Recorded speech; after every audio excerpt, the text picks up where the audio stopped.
আসসালামু আলাইকুম রহমতুল্লাহি বারাকাতুহু। সুলতান মাহফুজা ডেইলি লাইফস্টাইল চ্যানেলে আপনারা সবাইকে স্বাগতম। আমি এখানে খুব সুন্দর একটা রেসিপি নিয়ে এসেছি।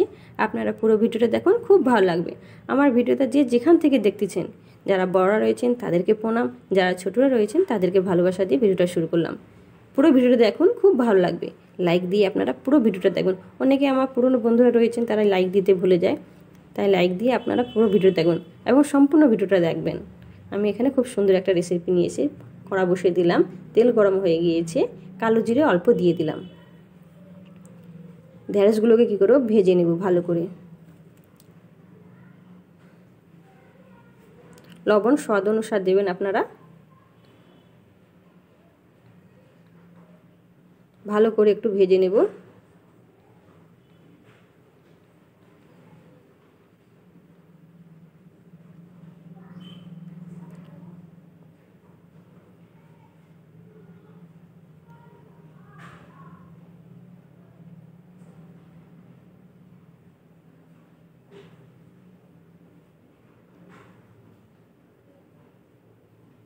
হলুদ পাউডার দিয়ে দিলাম 1 চামচ, লঙ্কা পাউডার দিয়ে দিলাম 1 চামচ। একটু ভালো করে ভেজে নেব। জল দিয়ে দিলাম অল্প।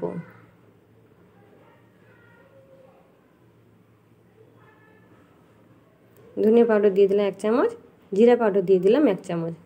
আবার একটু ভালো করে কষে নেব।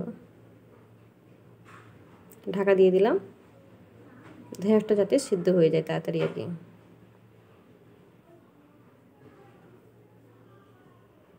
আর একটু জল দিলাম।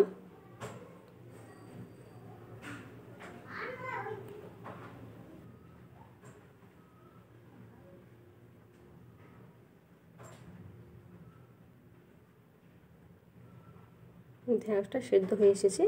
কেটে রাখা আম দিয়ে দিলাম। আমটাকে একটু ভালো করে সেদ্ধ করে নেব। সাইড করে দিয়েছি।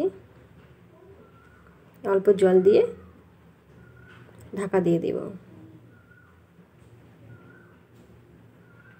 এই রেসিপিটা গরমের সময় খুব সুন্দর লাগে। আমগুলো সেদ্ধ হয়ে গেছে, এবার আমি একটু ঘেঁটে দেব।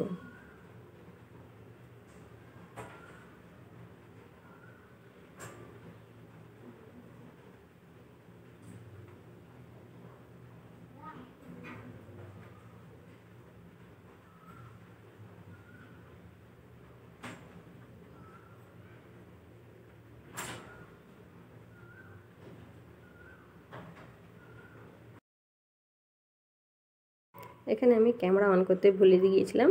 এখানে সর্ষে বাটা দিয়েছি আর অল্প জল দিয়েছি আর কি। ভালো করে কষে সর্ষে বাটা দিয়েছি, তারপর জল দিয়ে দিলাম।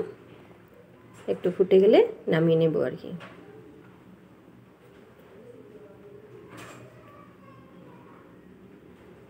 এবার আমি নামিয়ে নেব। আজকের রেসিপি কেমন হয়েছে বন্ধুরা, আপনারা সবাই বলবেন কমেন্ট করে। আপনারা একবার এই রেসিপিটা ট্রাই করে দেখবেন, খুব সুন্দর লাগে গরম ভাতে খেতে, বিশেষ করে এই গরমের সময়। কাঁচা আমে ঢেঁড়সের টক। আমার চ্যানেলটা যদি ভালো লেগে থাকে আপনারা একটু সাবস্ক্রাইব করে আমার চ্যানেলের পাশে থাকবেন। আবার দেখা হবে পরের রেসিপি নিয়ে। বাই, আল্লাহ হাফেজ। তোমরা সবাই ভালো থেকো এবং সুস্থ থেকো।